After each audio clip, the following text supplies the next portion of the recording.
របៀបរៀបចំអាងសម្រាប់ដាក់មីពូជខ្យងបឹងយើងរៀបចំអាងមកយើងដាក់ននងបន្លែននងនៅខាងមុខដើម្បីឲ្យវាឡើងទៅលើអាងដែលយើងរៀបចំយើងដាក់ខ្សែរែងពីលើមកដើម្បីឲ្យននងនោះឡើងទៅលើដើម្បីជាម្លប់សម្រាប់ខ្យងចំពោះអាងសម្រាប់ខ្យងមីពូជនេះវាមានទទឹង4ម៉ែត្របដោយ8ម៉ែត្រ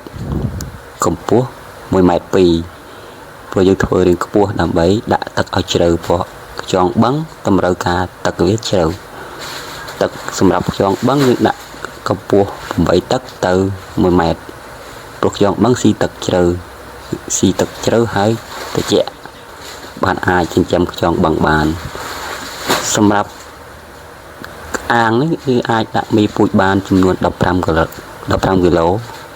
ព្រោះ1ការ៉េយើងអាចដាក់កន្លះគីឡូអញ្ចឹងមួយអាងនេះយើងអាចដាក់15គីឡូ16គីឡូក៏បាន17គីឡូក៏បានអត់អីទេយើងលើសបន្តិចតួច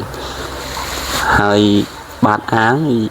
យើងត្រូវបាចកបោសដើម្បីសម្លាប់មេរោគ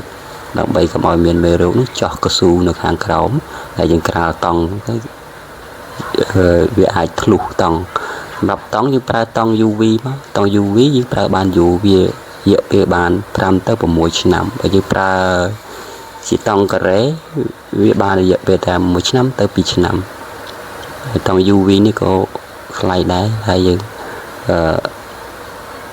កំងគេមកកំងគេឲ្យគេកាត់ឲ្យយើងតម្រូវអាងរបស់យើង